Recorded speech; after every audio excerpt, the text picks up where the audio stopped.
All right. Hi, my name is Scott Wade. I'm here at the National Atomic Testing Museum in Las Vegas, Nevada. But it's a long story of how I got to this location. Let me take a moment and just kind of talk about that.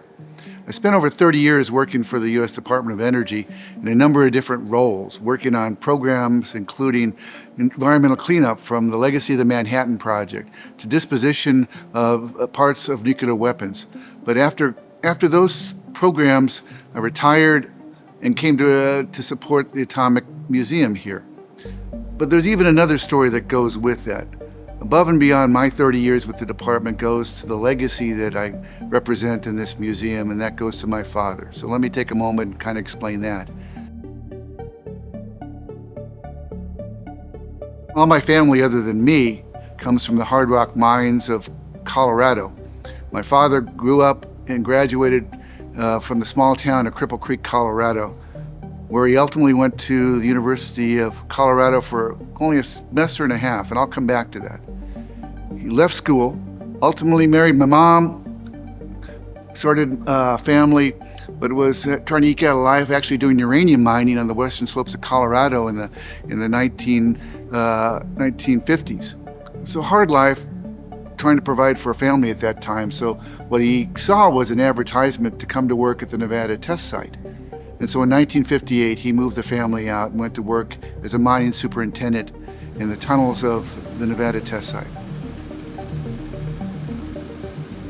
He did that for about 3 years, and then because of his hard work, his kind of leadership skills, and as a miner, you know how to do a couple different things. You know how to use ground control. You also know how to use explosives. He was hired by Livermore National Laboratory to do a number of things, and before you know it, without any college degree, he was assembling nuclear weapons. One of the last things you do is you made nuclear material and explosives. So he did that for 8 years, then was hired by the Atomic Energy Commission, the predecessor to today's Department of Energy. Worked his way up the ranks, managed a number of sites, ultimately retired in the late 1980s, working for President Reagan, managing the nation's nuclear weapons program. So he had over 70,000 employees, and he had a $13 to $15 billion budget. He would always say how amazed he was that he was surrounded by these folks with PhDs, often dual PhDs, brilliant folks, yet he had no college education.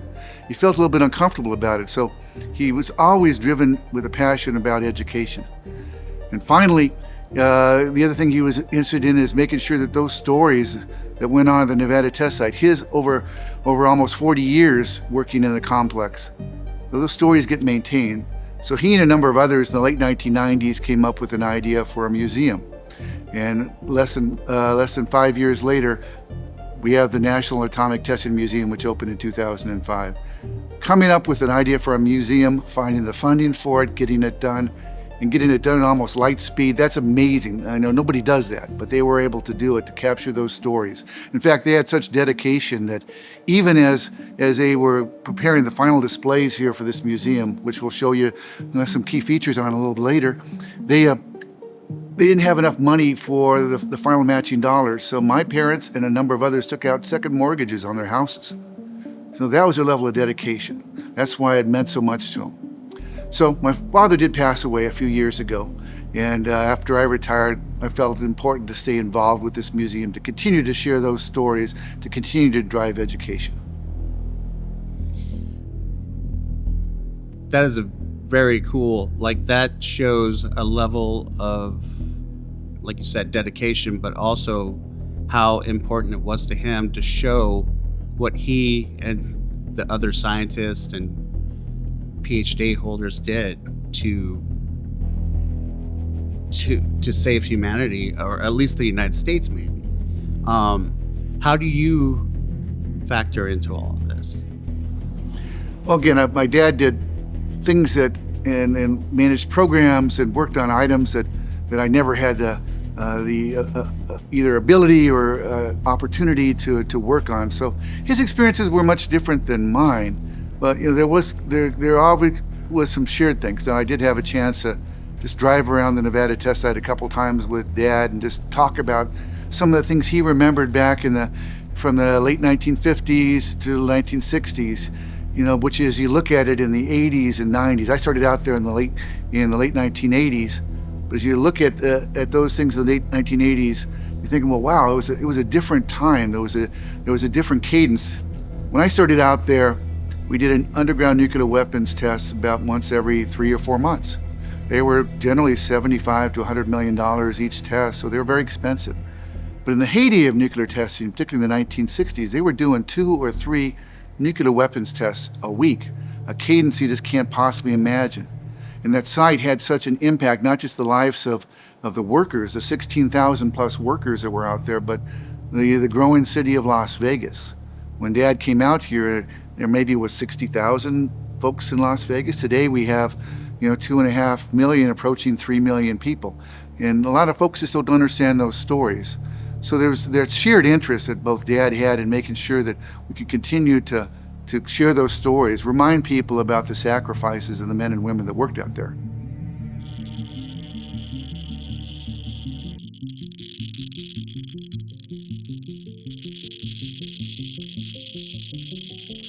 Would you say Las Vegas was more the atomic tourism at the time, and that helped grow it with the casinos, or because people used to come to Fremont Street and watch the atomic bombs detonate? Is that correct? Again, before my time, but what I understand is, atomic tourism in the 1950s was a factor in Las Vegas. People would come for watch parties to watch in a above ground blast. This is back in the days of above ground nuclear testing, where you could see the flash, particularly at night, coming from the test site, or you might be able to see remnants of a mushroom cloud as it floated towards the east.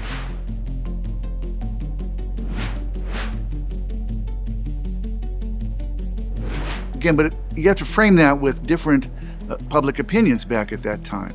Coming out of World War II, this nation embraced kind of all things atomic, including atomic testing. But those beliefs, those perceptions changed with time. So what went on in the 1950s probably wouldn't have continued into the 60s or 70s as kind of society, including within Las Vegas, those interests changed. But it certainly did draw in a lot of interest back in those days, folks that just were interested in the novelty of it. And in fact, there's some iconic pictures, Miss Atomic Bomb, Anna Lee Mahoney, I believe was her name, wearing what looks like a mushroom cloud swimsuit. Her arms are over her head. But that black and white image going back to the 1950s kind of captures everything that kind of atomic Las Vegas embraced back in that period. So this building was not repurposed. It was built for this museum only, or is there other things in the building that go on here too? So when they came up with the idea for having a museum, they had to figure out where to locate it. There were some initial displays set up across town, but you really needed somewhere that had at least 10,000 square feet of exhibit space so that you could show off some of the key artifacts and things that they'd been able to get in donation from the Department of Energy and its contractors around the United States. So they had a great dialogue with the University of Nevada, Las Vegas, and also with the Desert Research Institute. And between the two of them, it was decided that there was an opportunity that kind of met a couple of different needs.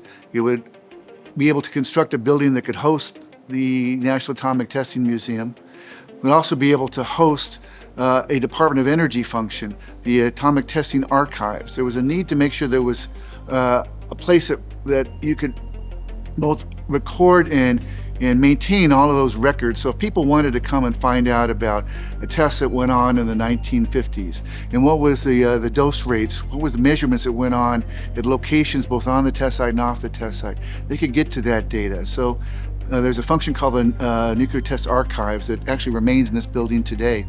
And then lastly, there's the Desert Research Institute, its laboratories, its office space that goes on also in the building. So it's kind of a shared function between the three of us. When the museum opened, around 10,000 square feet, we've been able to expand into a couple of additional galleries. So we're around 14,000 square feet of exhibit space today. Is there still nuclear testing going on as far as like the bombs and everything, or did that get stopped with Kennedy? So again, nuclear testing first started in the Pacific. At the Nevada test site, it started in 1951. In fact, we're about to come up on the 75th anniversary. President Truman designated the Nevada Proving Grounds as a location for an on-continent nuclear test location. A total of 928 nuclear weapons tests were done out at what was ultimately named the Nevada test site. Those above ground and underground tests all stopped in 1992 when the president declared a moratorium.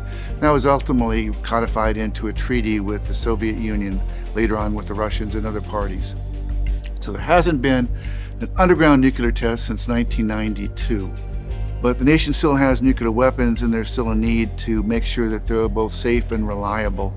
And so the Department of Energy pivoted to a program called Science-Based Stockpile Stewardship, utilizing test programs both at the Nevada test site, or as it's named today, the Nevada National Security Site, and also at other locations, at Los Alamos, at Sandia National Laboratories, at Livermore, and other locations, to make sure that what still remains within the nuclear arsenal is safe and reliable.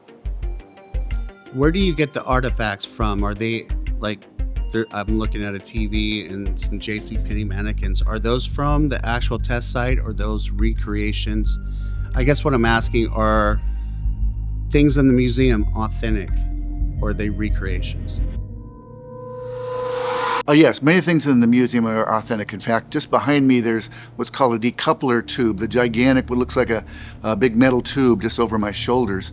That was actually from the Nevada test site and craned into this building even as they were putting up the superstructure. So that would be really hard to move if we had to move to a different location. But it was artifacts like that go back to its actual use at the test site. That was part of horizontal testing that was done in our Mesa Tunnel complex out there. But we have many other artifacts that we'll show you as we walk around the test site that were loaned to us by the Department of Energy or its contractors. Some of them are recreations, but as much as possible we strove to bring in the real thing. Things that have a connection with testing. We have a fisheye camera, something we would use to completely image an underground nuclear weapons test hole that had been excavated, so we could see all the features underground. So a real camera from there. We have a whole bunch of other artifacts that all go back to their origin at the Nevada test site. And so those still exist at the test site today, and we still get things donated from the Department of Energy and its contractors, and we incorporate them as our space and ability allow, and also as our customers' interests change. We try to be always responsible and responsive to our guests' feedback. How does the museum keep evolving? I know that there's a Fallout section here. What do you do to keep it interesting? Is that something that you're going to keep going with, like the Fallout and stuff like that? Yeah, so how's a museum? So it's been in place for 20 years, and a lot of its origin displays, even some that are just over my shoulder, goes back to almost exactly as it was 20 years ago when it opened in 2005. But, museum patrons have changed. We know there's a great deal more interest in, instead of just static displays, having more interactive displays. So actually, we've opened 4 new major displays this year. The very first one was back in January. We opened a 2,000 square foot display called Atomic Odyssey that has the very first interactive displays. Now, it's targeted for middle and high school kids to engage their interest in science. You can go in there and with video panels, start experimenting with different types of atomic structures. You start understanding that elements aren't just uranium or fission products that you hear about in other parts of the museum. It's everything that makes up the world that surrounds them, including themselves. So atomic structure is one of the first interactives we have, but we also have displays on fission and fusion. We have displays on radioactivity, and that's kind of where we want to lean as a museum going forward, finding ways to not only tell the history of nuclear science, but also do it in a manner that is immersive for our guests. We open displays on Miss Atomic Bomb. We open displays on Fallout that we'll show you here in a few minutes. And the Fallout display is an interesting one. We've been talking to Bethesda Game Studios for well over a year, and they actually had come to Las Vegas for Pioneer Days, came by the museum and said, "Hey, we love your museum. What can we do in partnership?" And so we started talking with them, working with them. How can we do that? And so we were able to come up with some pretty cool ways of immersing both the content of the video game, but also some of the content from the Amazon Prime streaming show.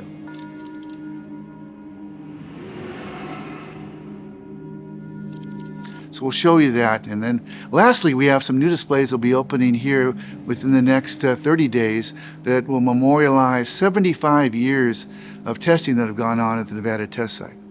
And around the corner, we're hopeful to open even new things in 2026. We want to take people back in time to the 1950s. You know, you'd asked the question earlier about what were people thinking as they were watching those above ground tests in the 1950s down from Glitter Gulch, down in downtown Las Vegas.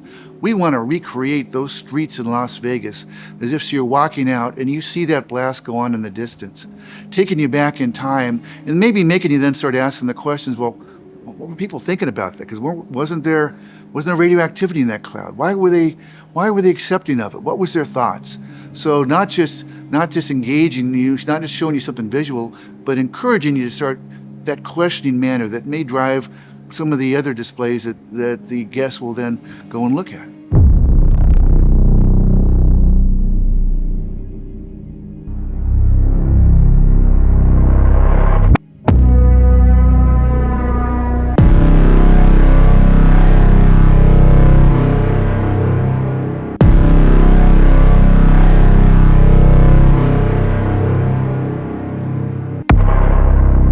Brings up a question.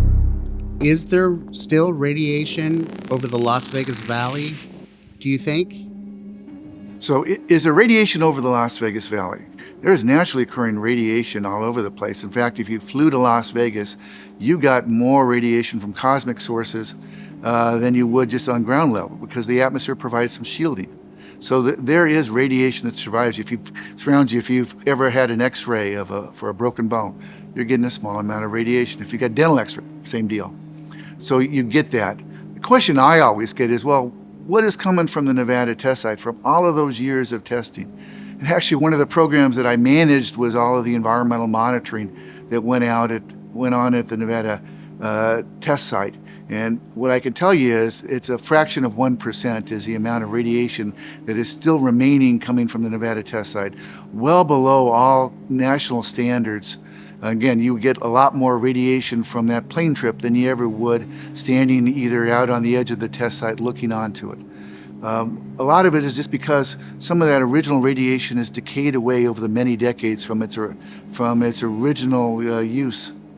And so there's just not much left.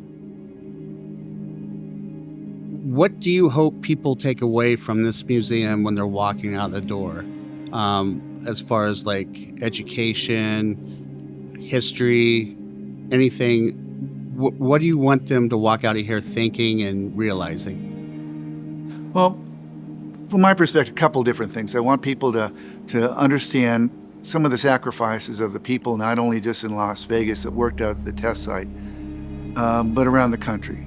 The folks in Las Vegas, again, I rode the bus going out to the test site. You would get it on the bus generally around 4:30 in the morning, and you come back late in the evening.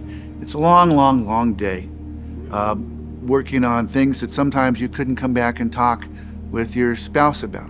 You had to maintain classification and privilege because of those activities.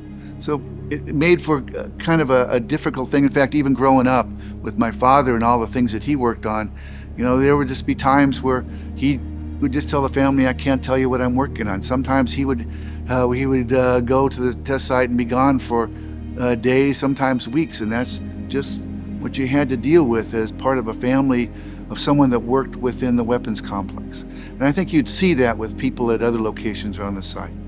So there was a family sacrifice, there was an individual sacrifice. We want to make sure that people take away and understand some of those stories that go with that. Above and beyond it, though, there's just two other elements. One is an understanding that even as these terrible weapons of war were being created, and tested at locations in the Pacific and later on at the Nevada test site, and also at locations around the world by other nations. Understanding that with that testing there was a consequence, and we need to understand those consequences. The atmospheric testing, there was deposition that went on from it. We need to make sure that we acknowledge that. In underground testing, there was remnant radioactivity. We need to understand what's happening with that. And at other sites around the world, same thing, understand what goes on with it. So by coming to a museum like this, it gives you an understanding of what was those environmental consequences from some of those testing locations here at the Nevada test site as well as around the world. Lastly, and Dad used to kind of say this a lot, reminding folks that, these are terrible weapons of war. He used to always say that one of his concerns were today's modern leaders may not remember exactly how destructive they were. They certainly weren't born during the days often of Hiroshima or Nagasaki. They've only seen films of it. And certainly since there hasn't been an underground nuclear weapons test since 1992, they haven't seen the conduct of that. Well, reminding ourselves collectively as a world that these are very, very destructive weapons, and we should always remember that and hope that they'll never have to be used.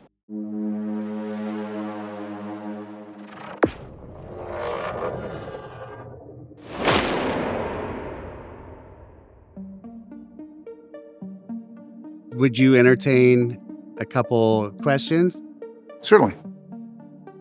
So there's two that were brought up on the Joe Rogan Experience. One is that the Nevada test site footage of the buildings getting blown apart aren't real because the cameras aren't moving. Do you know the technique that they use to film that so that the camera and the film isn't messed up?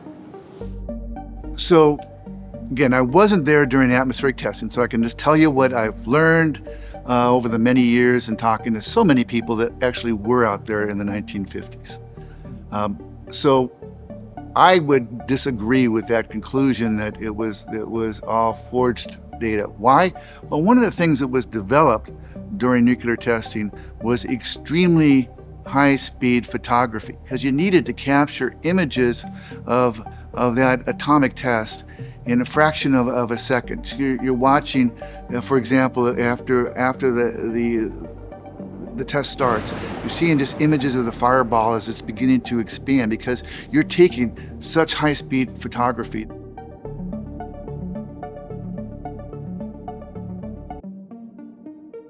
The company called EG&G, and some of its founders contributed to development of just that high-speed technology. So my belief is that that same sort of camera technology was utilized in all aspects of capturing those images. So if you see a nuclear blast that's going through a series of pine trees, and that actually was conducted out at the Nevada test site, they cut down the trees from a surrounding mountain, brought them out to the test site, and tested them with an above-ground blast.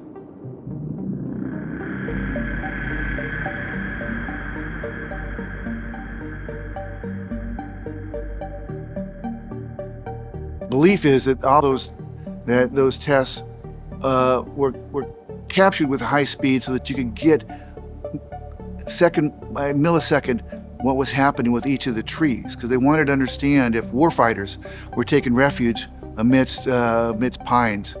Were they going to provide them more shielding from radioactivity, or they were going to be a bigger hazard as the shock wave went through those trees?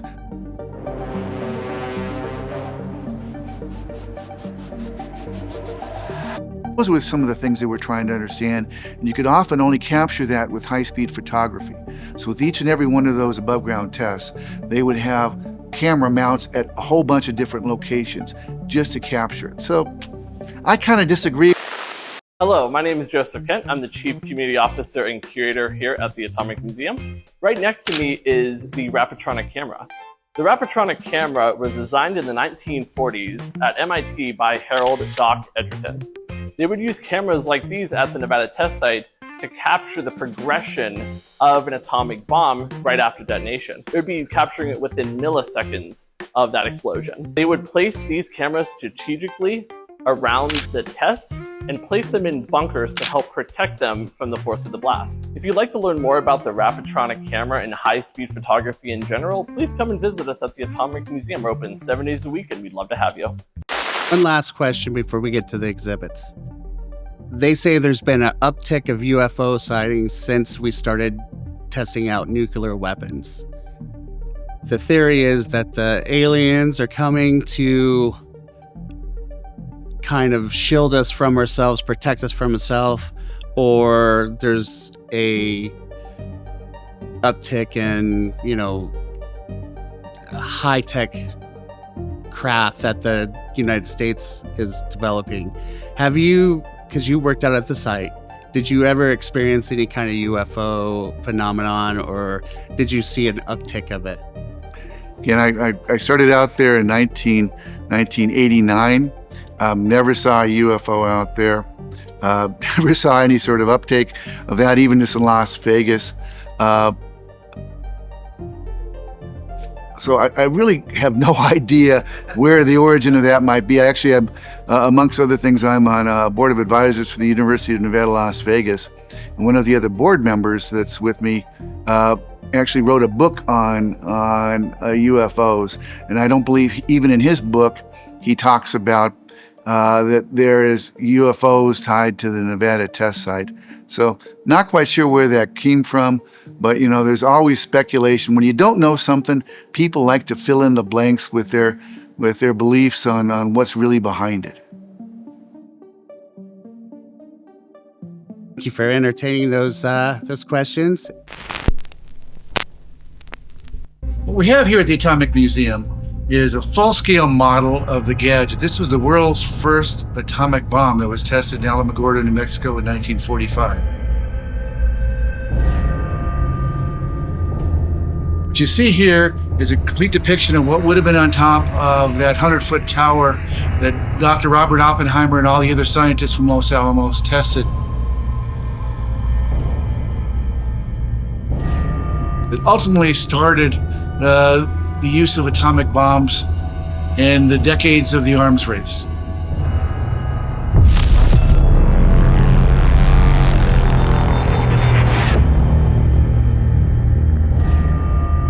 And if you were to go inside of it, you would find a core of plutonium about the size of a basketball, surrounded by 2 layers of explosives and 32 detonators and a shield to all make those pressures collide on that core of plutonium to start the nuclear chain reaction.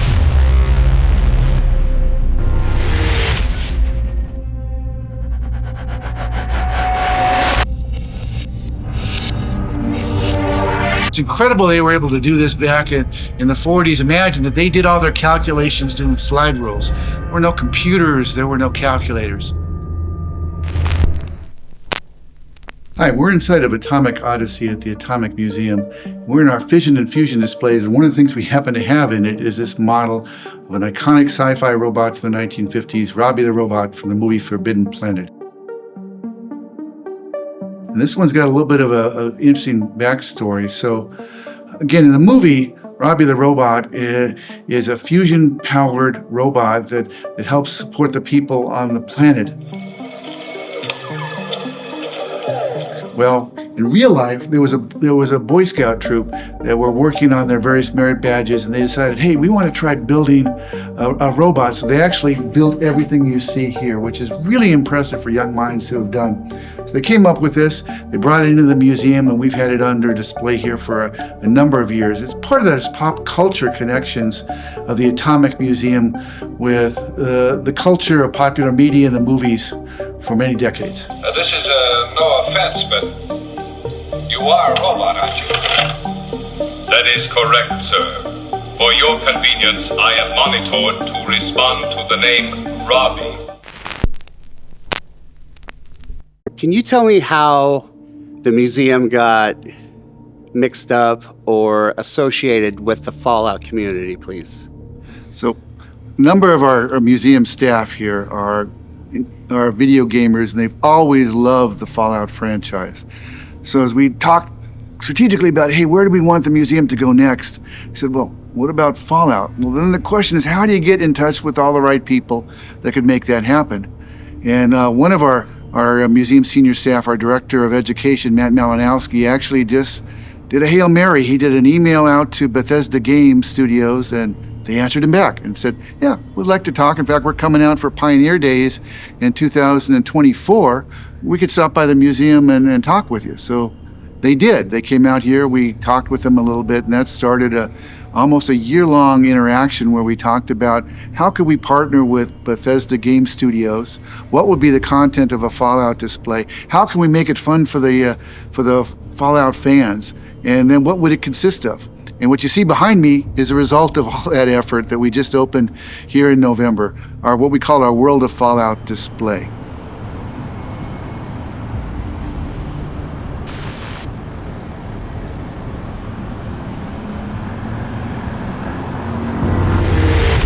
Is it like its own Fallout display, if you will, that encompasses all the games? Well, one of the first things that Bethesda Game Studios said is that anything we displayed, we need to do it in a manner that was also going to have an educational tie. So not just showing every artifact or every item from the game. Talk about, well, what would you find in the real world? Because it was the real world that kind of influenced the Fallout narrative, that influenced the Fallout lore.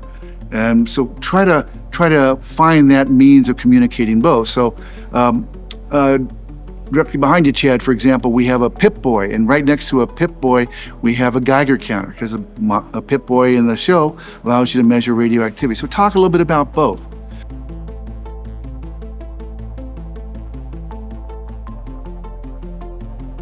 Since we're in Vegas, obviously Fallout New Vegas is of great interest to both us with our community as well as to the Fallout franchise. So we also have some really cool things on New Vegas. We had the University of Nevada, Las Vegas's entertainment engineering program build us a almost perfect replica of the Welcome to New Vegas sign.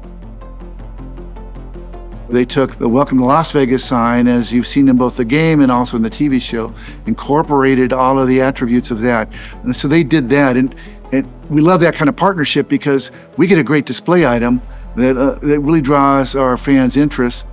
But these young men and women that help design and build it, they get something for their portfolio that helps them as they graduate from college and go on to their careers.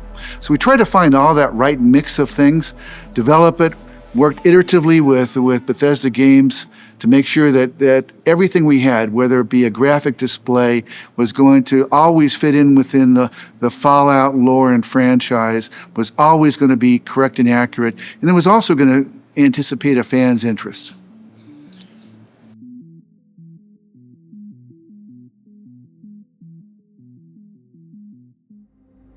At what point did you find out that it was such a phenomenon and it encompassed the stuff that you have in the museum with the atomic fallout and everything like that? Well, so I'd of course seen elements of the game, watched season 1 of Fallout on Amazon Prime streaming, and actually loved the show. It was amazing what Amazon and Kilter Films were able to do. As I talked with the folks that are avid video gamers, I began to understand exactly how immersive it was. So actually, I watched on YouTube complete playthroughs of the game so I could get an understanding of what the gamers were seeing, even though I'm really not one. But what really showed me the level of interest was after we opened our exhibit. So we opened them on November 14th. We had, over a 4-day period, over 3,000 people come through the museum and through the Fallout displays. Incredible response from the fans. I've had people that came through, including some of the people that were involved with New Vegas, that came through and they would look at what we displayed and they think, hey, what you're able to do in basically a 3-month period was incredible. So it felt good from a museum perspective, but I think it was hopefully meeting all the needs of the fans. What's your favorite character in the show? Okay, I love what Lucy does Just, her forthright approach, Maximus with his power armor, but you gotta love the ghoul. You gotta love Walton Goggins. I remember following him all the way back when he was on TV shows like Justified. The guy is great. So really looking forward to middle of December when season 2 drops, and in particular because it ties to Las Vegas, to the new Vegas version of it in Fallout. Do you think there's a chance that because Walton Goggins and some of the cast went to the Pioneer Saloon? So here we're bartending a little bit, or what's your name like? Is that something that you're looking forward to maybe trying to pursue, is getting some of the Fallout TV show cast here and game developers to do like a signing and a media event? We would love that. Again, we're always talking with Bethesda Games, and I know they're talking with Amazon Prime and Kilter Films. Hopefully we'll be able to do something that brings in both the stars, but I would love not just those wonderful actors, but also some of the technical folks that are involved in it. When we had our grand opening party on November 13th, we actually had one of the makeup artists that was involved in season 1, and I was talking with him. I always like to see all the people that are behind the scenes that help all those actors be able to portray their art. So get all those folks, and then finally, of course, the gamers. It doesn't work unless you also have the gamers. So if we could have all of that, that would be awesome. So man, fingers crossed.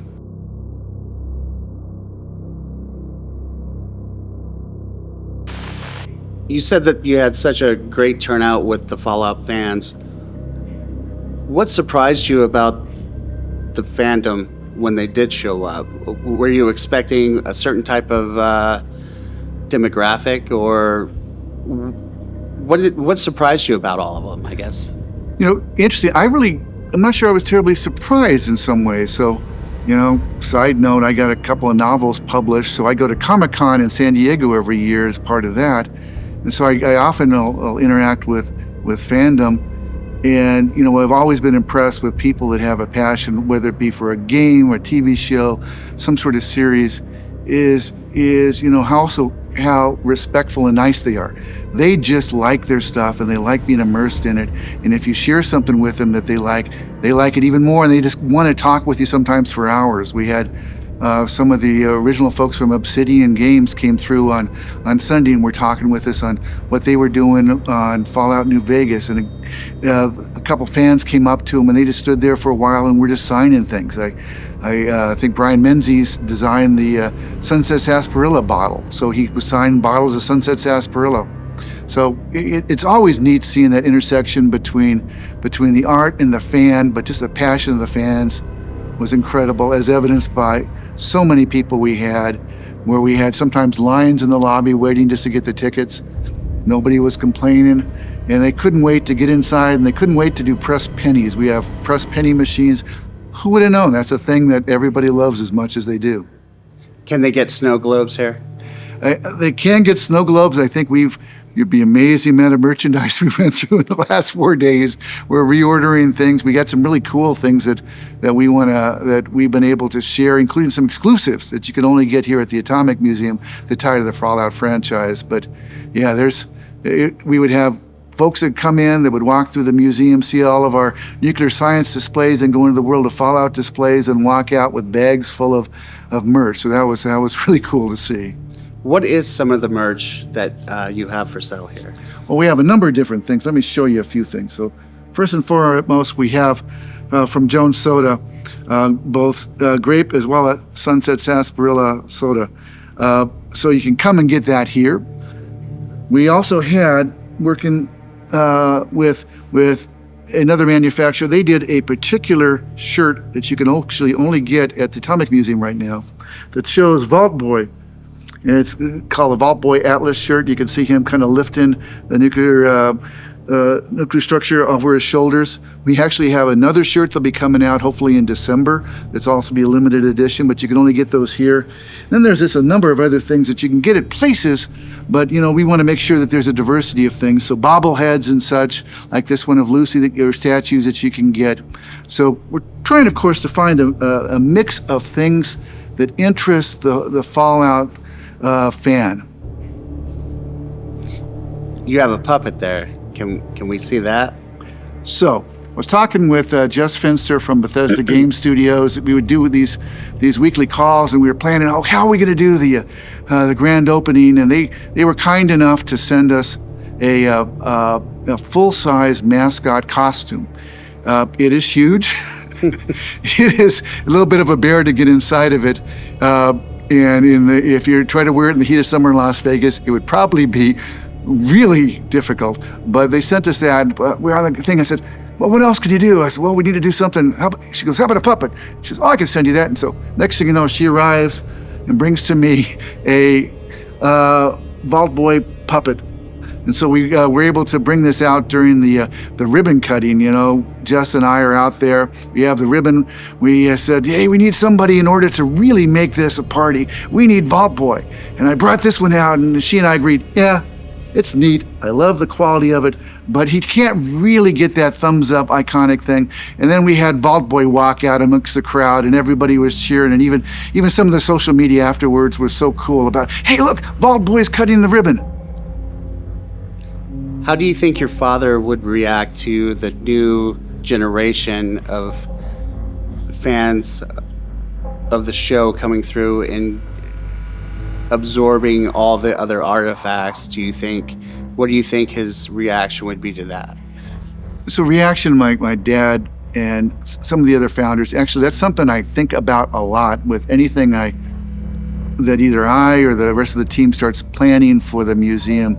And the Fallout displays is a great example of one that I had to think my way carefully through in the early days of it, to think about how that ties to the museum's narrative.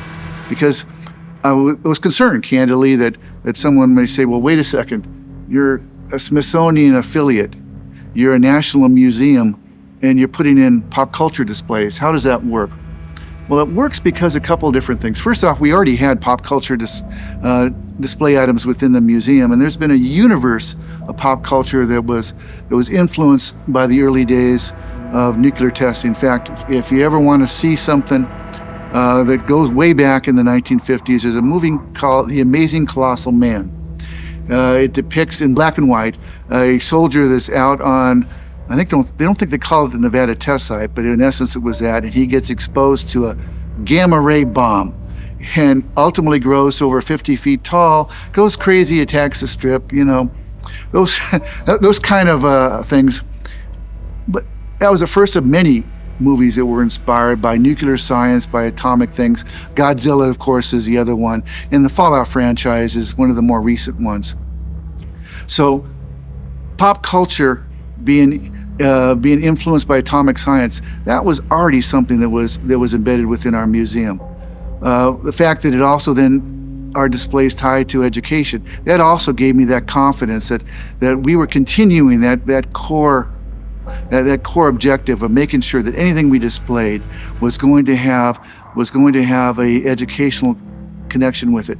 And lastly, as a museum, we have to be responsive to the interests of our patrons. We gotta listen to their feedback and make sure that we're adjusting, whether putting in more interactional displays or leaning towards other things. I've got grand plans for hopefully introducing virtual reality displays here in the next year. We have another one where it'd be kind of cool. You'd actually walk into a room and then Robert Oppenheimer would come out around the Gadget and talk to you about what he was developing with the Gadget.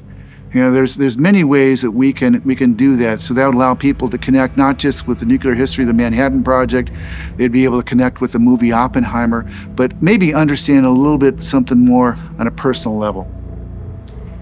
I could spend all day talking to you about this. I appreciate your time. There's two things I would like to ask you before we wrap up. What would you say to the Fallout fans if they're thinking about visiting the Atomic Museum, and fans in general of just history, Las Vegas history, and the atomic age. What would you say? Well, so if you're a Fallout fan and you want to come in, please come and see it. The plan is to have the exhibit open throughout all of 2026. I know I've got a lot of questions. Hey, is it just going to be for a few weeks or a month? No, all of 2026. So please come in and see our displays. You're going to see things here that are kind of cool to see. Oh, just over my left shoulder, we have a couple of vault suits that Kilter Films was kind enough to loan us from season 1 of the show. So they were on-screen used vault suits. We have a whole bunch of other on-screen used items from season 1. So please come in and see those. We have a whole bunch of artifacts and items that Bethesda Games was able to loan us that go into, that come from just the game side, a T-60 helmet and a number of others. The Wand Company loaned us all of their versions of Pip-Boys. In fact, I think we'll hopefully be getting another version of a Pip-Boy here shortly. We'll be putting on display.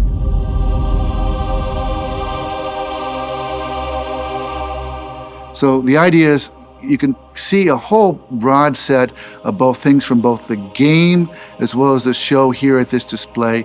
And throughout the year, we're going to keep adding to it. So hopefully if you came and see it as part of Pioneer Days, if you come back in a few months, you're going to see something new. That's going to be our goal. And then for the rest of the museum, we're going to continue to try to incorporate new items that may not be in the world of Fallout, but hopefully are going to be interesting. We're very excited about the idea of being able to recreate that 1950s era above ground nuclear blast down on Glitter Gulch area, the downtown Las Vegas, and letting people experience what was going on. We have a whole bunch of other ideas of things we want to immerse people with. Lastly, you brought up that you are a novelist and you go to Comic-Con. What's your novels about? So, again, worked 30 years for the federal government, wrote mountains of reports and things. Not terribly exciting, but I've always had a creative side of me.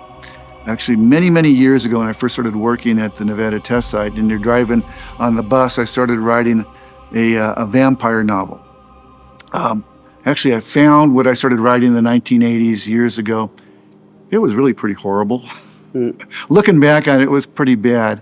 But that interest followed me, and so in the late, about 2008, 2009, I started writing again. I've already had 2 books published. Midland, which is a zombie novel, young adult zombie novel, and Bloodline, which is a vampire novel. And I've got a couple others that are in the works, including the sequel to Midland. In fact, I just got invited yesterday to go speak to a group of middle school students here in Las Vegas in a couple months. It's always neat as an author where you can take your published work and then go interact with people, whether it be at Comic-Con or just in an educational environment. How can people find you, your novels, and your work, and maybe connect with you on, if you have social media? And then how can people connect with the Atomic Museum? And if they have questions about the world of Fallout or anything that the museum deals with, how can they reach out? So please, if you have any questions about the Atomic Museum, reach out. We have links on our webpage. The Atomic Museum Vegas, I believe, is our website. So look at that one and send us your feedback also. We are always interested in fans, items, things that you'd be interested in us displaying. If you have something that you think would fit into our displays, reach out to us. We may not be able to, I was sharing with someone a little bit earlier, we can't become the nuclear science attic of the world, but we want to look at items, and if it fits within the museum, we'll look to try to get it out on display. For me, Scott Wade Books is my own personal website, but that's really actually been kind of put aside as I became the vice chairman for the museum. I'm really kind of immersed now in making sure that this museum grows and prospers and continues to meet the museum fans needs. The museum is very, very special. It's very well put together, and it's a lot bigger than most people would expect. I really appreciate you guys taking the time and giving me the opportunity to interview you, and thank you very much. Thank you for coming out and talking with us. Thanks for watching Untitled Interview. If you liked the conversation you just watched, be sure to like, comment, and subscribe. If you're interested, there's lots more just like that right here.